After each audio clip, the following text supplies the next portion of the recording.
Sean Hannity finally confessed. There is something disarming about watching a man who built his entire career on hard facts, sharp questions, and fierce debates suddenly lower his voice and speak from a place of vulnerability. Sean Hannity, one of the most recognizable figures in conservative media, did exactly that. At 63 years old, after decades of political commentary, primetime television, and headline-grabbing interviews, he stepped away from the noise of policy and power to talk about something far more fragile and universal: love.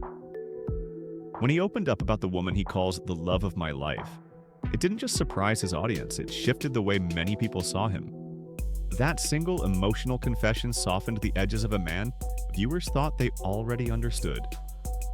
But did they really? A cook at 13, a busboy, a waiter, a bartender for a lot of years. Then I was a painting contractor. I hung wallpaper. I framed houses. I was doing construction. I'd listen to talk radio all day. And one day I'm in Santa Barbara, California, and I find out that the local college has... Sean Patrick Hannity was born in Queens, New York in 1961, the youngest of 4 children in a close-knit Irish-American family. His father, Hugh, worked as a court officer, and his mother, Lillian, was a corrections officer at a county jail. It wasn't a life of luxury, but it was a life built on discipline, hard work, and a strong sense of community. People who knew him as a boy say Sean had a stubborn streak, the kind of persistence that either drives parents crazy or later in life becomes the engine of success. Growing up in Franklin Square, Long Island, he was just another neighborhood kid, picking up odd jobs, mowing lawns, and tinkering with anything he could get his hands on. But it was the sound of radio that really captured his imagination. Late at night, when most kids were asleep, Sean would lie awake tuning into talk radio, fascinated by how a single voice coming through a speaker could spark conversations across an entire nation. By his early 20s, Hannity knew he didn't want a typical 9-to-5 life. He bounced between jobs, construction, painting, bartending, but no matter what he did, his mind kept drifting back to one thing: a microphone and an audience. His first real break came when he landed a volunteer position at a college radio station in California. It was small, unpolished, and unpaid, but to Sean, it was everything. That tiny booth with its scuffed equipment and flickering on-air light felt like the beginning of something bigger. From that modest California station, Hannity began climbing the ladder, moving into bigger markets and eventually hosting shows in Alabama and Georgia. His relentless drive and uncompromising style caught the attention of producers who saw potential that went far beyond local radio. The timing couldn't have been better. America was entering an era where political talk shows were becoming cultural forces, and Hannity's bold, confrontational approach was exactly what networks were searching for. In 1996, his life changed almost overnight. Fox News, then an ambitious upstart network, tapped him to co-host a new show alongside liberal commentator Alan Colmes. The program, Hannity and Colmes, became an instant hit.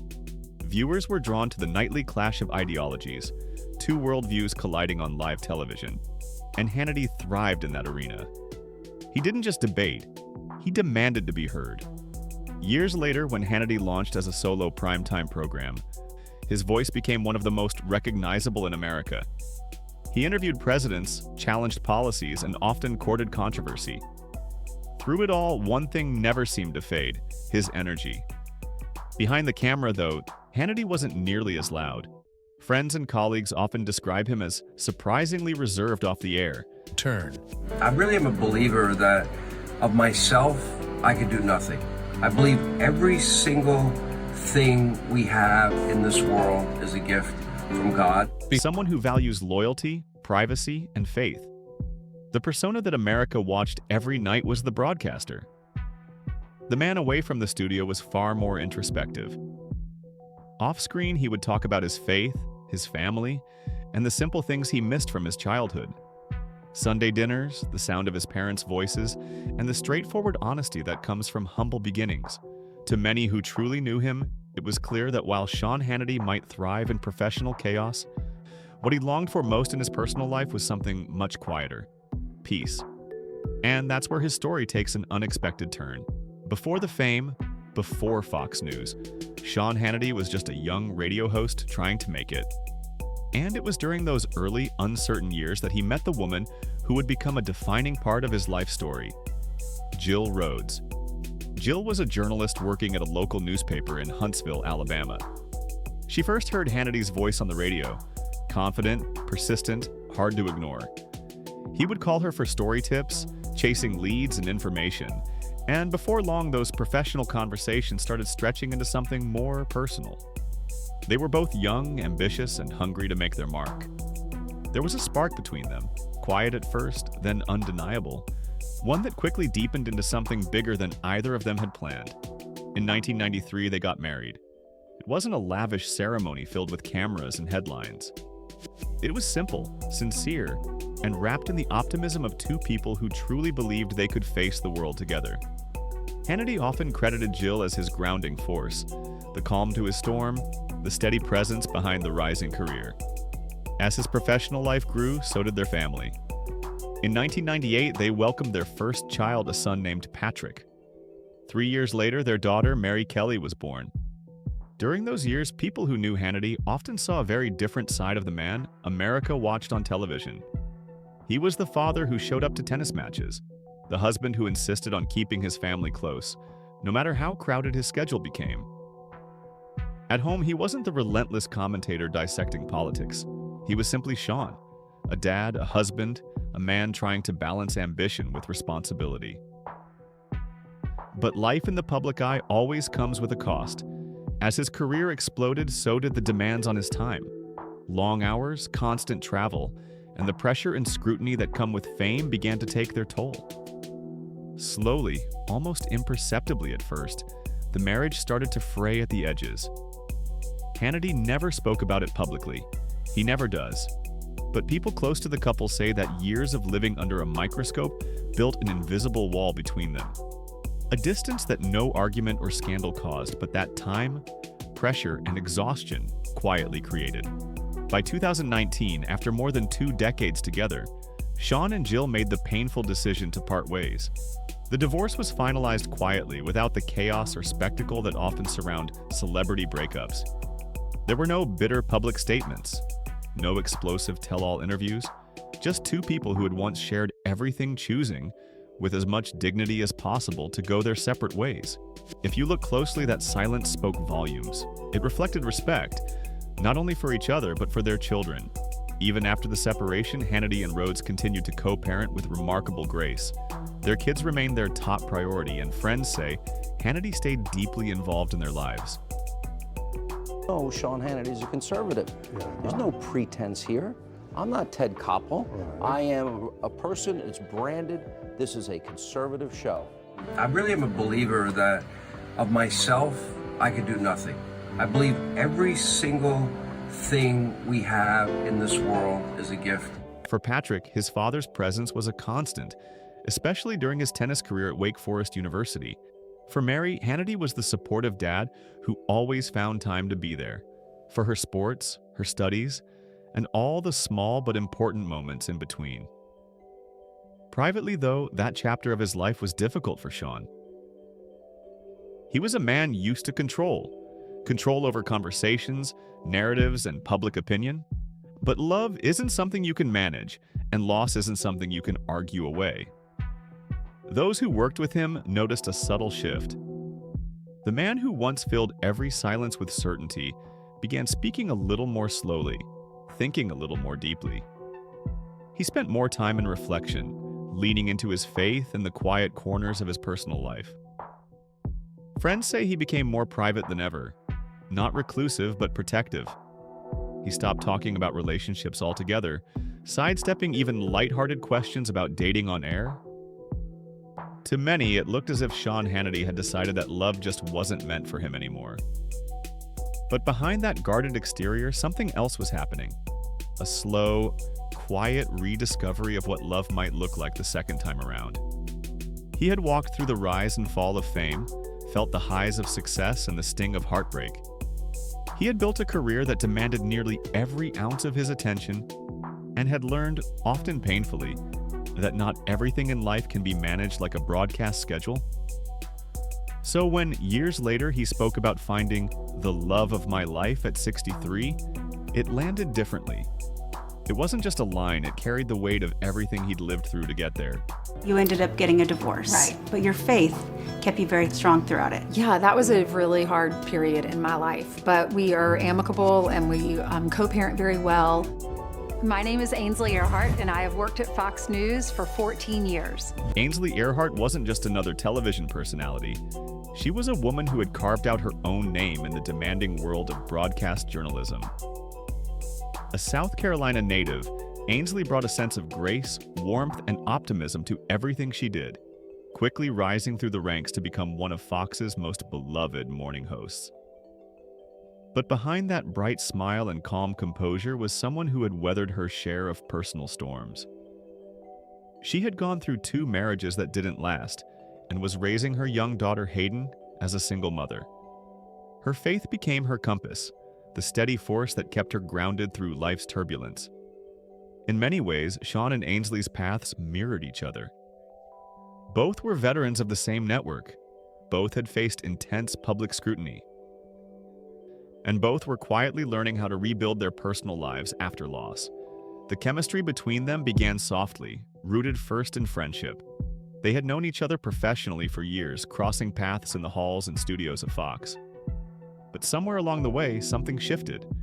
Conversations that once revolved strictly around work started to feel more personal, more thoughtful, more real. Ainsley admired Sean's discipline, his devotion to his children, and his commitment to his faith. Sean admired her strength, her warmth, and her unwavering positivity in a world that often thrived on conflict. There was mutual respect, deep, genuine, and unmistakable. It wasn't long before colleagues began to notice. They often traveled in the same circles, occasionally appearing at events together. And as whispers began to swirl, both Hannity and Earhart remained deliberately quiet. They never confirmed or denied anything, choosing instead to keep whatever was growing between them far away from the glare of the spotlight. For Sean, that silence was intentional. After living through the scrutiny of a very public marriage, he wasn't eager to invite the world into his heart again. But those close to him saw the change. When Ainsley was around, he laughed more. He seemed lighter. She brought out a gentleness in him that rarely appeared on screen. Their shared values became the foundation of their bond. Faith, family, and the belief that everything in life unfolds in its own time. They began attending church together, often sitting quietly in the back, blending in with the rest of the congregation.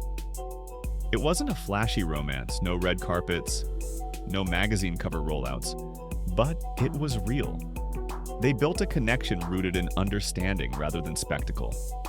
When Ainsley began hosting her Bible study segments, Sean became one of her most vocal supporters. On air, he praised her insight and encouraged viewers to tune in. Off air, he told friends how much he admired her perspective, how she managed to remain kind and hopeful in a world that often rewards confrontation. What drew them together wasn't opposites attracting, but similarities aligning. They were both public figures with private hearts, both searching for something genuine in an industry built on appearances. Their relationship, though unspoken publicly, deepened over time. And while neither of them felt the need to label it for the cameras, anyone who saw them together could feel it. For Hannity, a man who had spent years shielding his emotions, this connection was healing. For Ainsley, it was proof that even after heartbreak, love has a way of finding you when you least expect it. And then came the moment that changed everything. The confession that would make headlines and remind everyone watching that even the most guarded hearts can still find the courage to speak openly about love. Ainsley Earhart, you were with us at the, first of all, congratulations on the book. Thank you so much. It didn't happen during a fiery political broadcast or a tightly scripted interview. It wasn't loud or dramatic. It was simple, the kind of moment that sneaks up on you and lingers. Sean Hannity, known for his confidence and composure, was speaking more softly than usual. His tone wasn't the booming certainty of a man defending his beliefs. It was the gentle honesty of someone revealing a truth he'd been carrying quietly for a long time. He began by talking about gratitude, about the people who stand by you when life gets messy. And then, almost seamlessly, his words turned personal. He spoke about finding someone who truly understood him, someone who had been there through the highs and lows, someone he called the love of my life. For a moment, the usually unshakable host looked unmistakably human, not the political commentator, not the media powerhouse, just a 63-year-old man acknowledging the quiet beauty of second chances.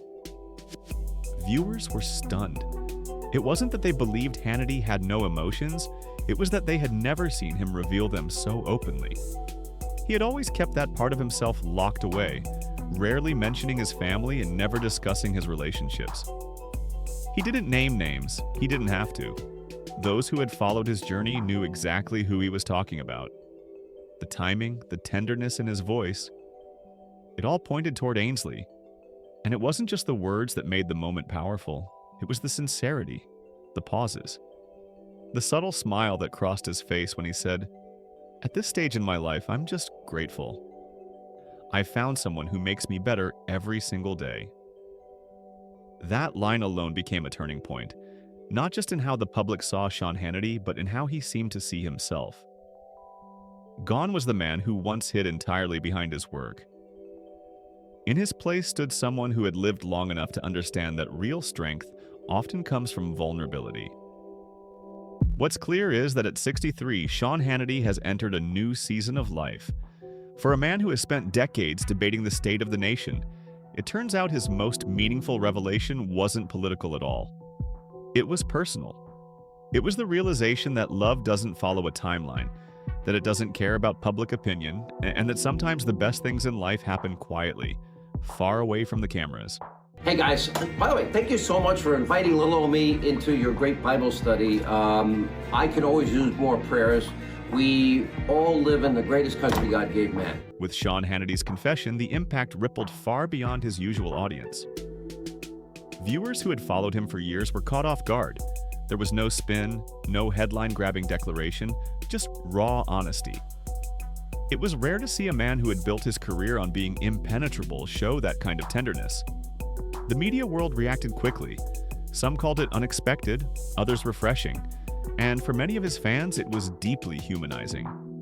It made him more relatable. Professionally, his honesty didn't damage his reputation, it deepened it.